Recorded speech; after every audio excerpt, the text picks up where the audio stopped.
অন্তর্বর্তীকালীন সরকারের সময় অনেকেই ছিলেন। অ্যাটর্নি জেনারেল এখন আইনমন্ত্রী হয়েছেন, খলিলুর রহমান প্রতিরক্ষা উপদেষ্টা, তিনি এখন পররাষ্ট্রমন্ত্রী হয়েছেন। পররাষ্ট্রমন্ত্রী হয়েছে, প্রতিরক্ষা উপদেষ্টা ছিলেন, তিনি জাতীয় নিরাপত্তা উপদেষ্টা। দুঃখিত, হ্যাঁ।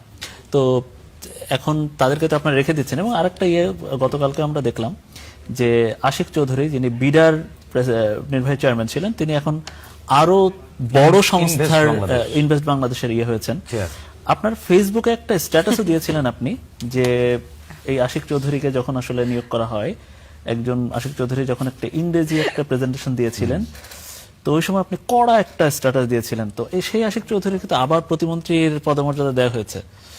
দেখুন, আমরা ম্যাটার অফ ফ্যাক্ট, আমরা খলিলুর রহমানের যখন নিরাপত্তা উপদেষ্টা তিনি হলেন, সেটা নিয়ে আমরা বিরোধিতা করেছি।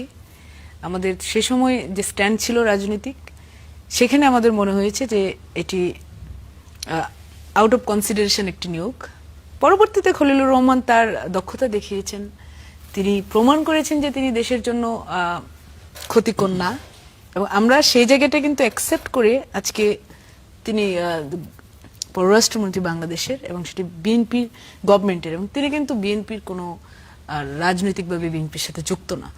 এবং এটি কিন্তু একই সাথে এই জিনিসটিও প্রমাণ করে যে বিএনপি শুধু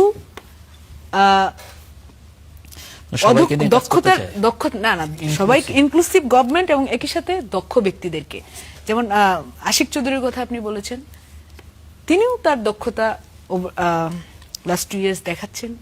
মানে প্রথম দিকে দেখাতে পারেননি, আস্তে আস্তে দেখাচ্ছেন।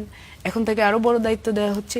আমাদের মাননীয় প্রধানমন্ত্রী, তিনি যখন কাউকে কোনো দায়িত্ব দেন, তিনি সেটা দেখেন, তাকে সুযোগ দেন যে কাজটা তিনি পরিপূর্ণভাবে করতে পারছেন কিনা। এমন না যে আজকে একজনকে দায়িত্ব দিলেন, কালকে তিনি অন্য কাউকে দায়িত্ব একটা পেয়েছিল, তখন আপনারা সুযোগ দিতে চাননি কেন? তখন একেবারে কড়া সমালোচনা করছিলেন।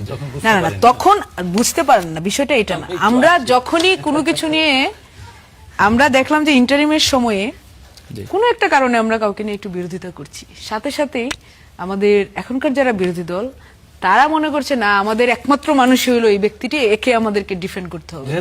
হ্যাঁ, যেহেতু বিএনপি কেউ না কেউ, হয়তো আমার মতো একটা ছোট মানুষ, আমি একটা ছোট মানুষ, আমি একটা ছোট মানুষ, আমি একটা কথা বলেছি, সেই নিয়ে তাদের সর্ব লেভেলের, একদম রুট লেভেল থেকে টপ লেভেল পর্যন্ত তাদের যে বট বাহিনী, সেটা আমার পিছনে লাগিয়ে দিয়েছিল।